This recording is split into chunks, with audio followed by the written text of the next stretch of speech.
Yeah, I remember when the very first toy photography I saw was my nephew, Johnny. I saw it on Facebook. It was a Ninja Turtle riding a BMX bike soaring through the air. And again, it was the first time I'd seen toy photography. And my first reaction was, that is super cheesy. And the second reaction was, how did he do that? So in my mind, he was tossing the toys up into the air, and eventually he was able to snap it midair. Of course, we know that's not how it's done. It's like was suspended with wire or whatever, and the wire was removed later. But just the whole learning process and figuring things out with toy photography is just an amazing experience. It's pretty cool. And then to be able to do it successfully, like if you don't know how to do something and then you problem solve your way to figuring out a way to do it and then it actually working, that's pretty satisfying. It's pretty satisfying. And that's not even, what we're talking about here is just really just setting up your subject or creating the models. And we're not even really even talking about the photographic skill, figuring out like what lens, what focal length do you use, like how, where do you place the camera, like what's a good angle for this particular scene, all of that kind of stuff. Like how do you, like all of your typical photographic considerations. Okay, what aperture am I going to shoot with, blah, blah, blah, all that kind of stuff. That doesn't even come into it. I always find, but that's why I find it's this of beauty of toy photography because in a sense, it goes way beyond just that technical thing of operating the camera.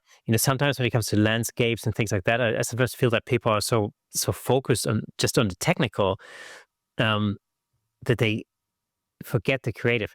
And this is only, and I'm only saying this because I'm a really terrible landscape photographer. And anybody who's been listening to this podcast will know this. It ain't a lie. And I'm willing to learn.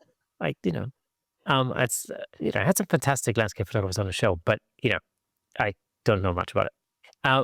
But for me, my impression is, and again, anybody who's listening to this, you can call me out, tell me I'm wrong, but my impression is always like when you go and you shoot a landscape, you basically walk out into a field at some ungodly hour in the morning before the sun comes up, and then you sit in the field, you stare at a tree, you set up your camera, you wait for the sun to come up and be at a particular point, and you hit the shutter button, and that's basically it. And you've got a window of like 5 minutes in which the light is perfect, and that's about it, and you go home, right? And like, I don't know, cure your frostbite or something. But this to me is a very technical. It sounds like a very technical process, but things like toy photography, it's the creative part is so much more satisfying. Yeah, no, totally agree. That's why that's like what I said. It's like if anybody asks me, I'll say, you know what? If you really love toy photography, the photography will come because you're going to be shooting a lot and you'll figure stuff out. But what I really would love them to focus on is the storytelling aspect, because again, that is really what's going to make the most impact with viewers and within themselves when they're creating it. So gear is like secondary, technique is secondary, I feel. That's why people can go out and start with their cell phone, because you can capture amazing images with the cell phone. Kids, I've seen a lot of kids, they've seen toy photography, they want to try it, they borrow their parents' cell phone, and that's it. It's like that's all they need, because they're just so excited to set up their toys in a story and share it with people through a photo. But it's really the act of playing that is the key part. So yeah, it's like the story for sure. And you're absolutely right. Yeah. You don't have to have the latest and greatest gear, for any of this.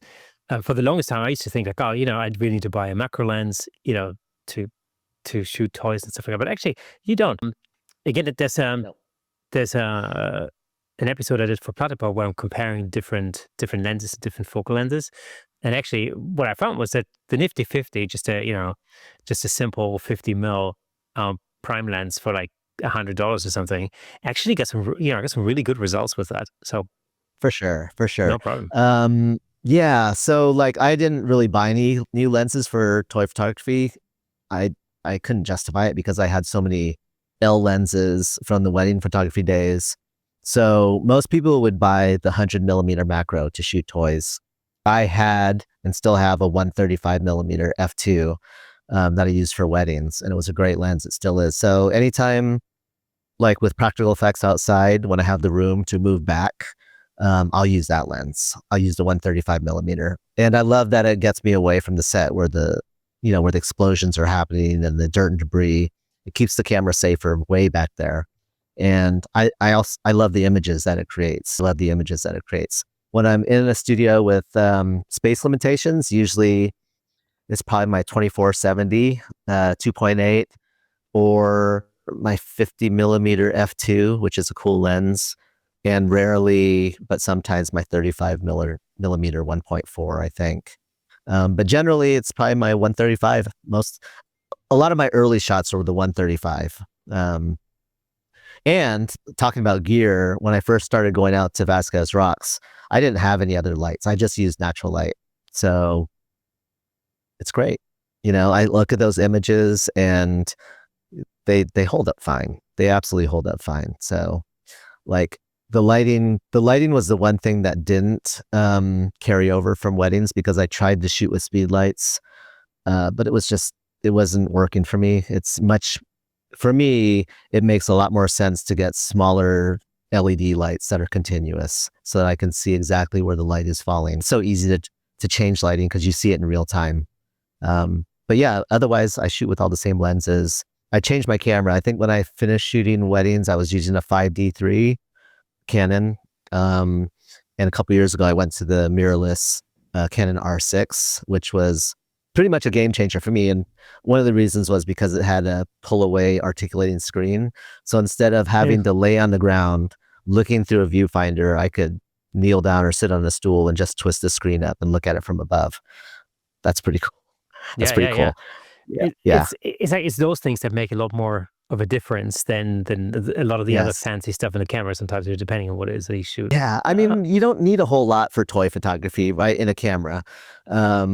Shutter speed, depending on how you shoot, could be important because I use a lot of practical effects. So just like being able to shoot at, I forget what it is, 12, 13, 14 frames per second, just gives you more options to choose from, and hopefully less shooting in the long run, just because you're able to get the shot sooner with those frames per second. But otherwise, I wouldn't go out and spend a ton of money on a camera body. Maybe I'd save it up for maybe some lenses, but like you said, the 50, the other word is what, the plastic fantastic or the fantastic yeah, yeah, plastic for the nifty 50.